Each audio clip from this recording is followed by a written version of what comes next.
मित्रांनो, आज आपण एक गावाच्या प्लॉटवर आलेलो होतो. शेतकरी मित्रांनो, शेतकऱ्यांनी नवीन प्रयोग केलेला आहे. त्यांनी टोकन यंत्राने गहू लागवड केली होती, पण गहू लागवड केली त्यावेळेस त्यांच्या असं निदर्शन आलं की गव्हाची वाढ होत नाही आणि गव्हामध्ये भरपूर म्हणजे फुटा पण बनत नाही आहे चांगला. तर तुम्हाला काही ठिकाणी दाखवतो मी. इथं बघू शकता, पहिले ज्या वेळेस अवस्था होती गव्हाची, अशा अवस्थेमध्ये होतं गव्हाचं. इथं फुटा बनत नव्हता आणि खूप बारीक बारीक राहिलेलं होतं. तर आता तुम्हाला ह्या साईडला दाखवतो मी. त्यावेळेस त्यांनी फवारणी केली, त्याच्यानंतर तुम्ही बघू शकता फुटा किती गावाला. पानाची साईज पण बघू शकता तुम्ही, जी की म्हणजे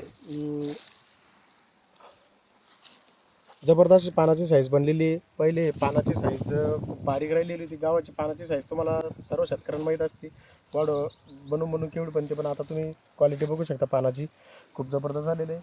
आणि जवळपास 48 ते 40 फुटे आहे गावाला. 48 ते 40 तुम्ही बघू शकता. एवढं जबरदस्त प्लॉट डेव्हलप झालेला आहे. त्यांनी विटागोडची फवारणी करून जवळपास 15 दिवस झालेले आता. आणि त्याच्या आधी पण त्यांनी आपल्याकडून तुम्हाला दाखवलं मी की वाढ होत नव्हती, फुटा बनत नव्हता. आणि आता जबरदस्त असा बेड बनलेला आहे गावाचा.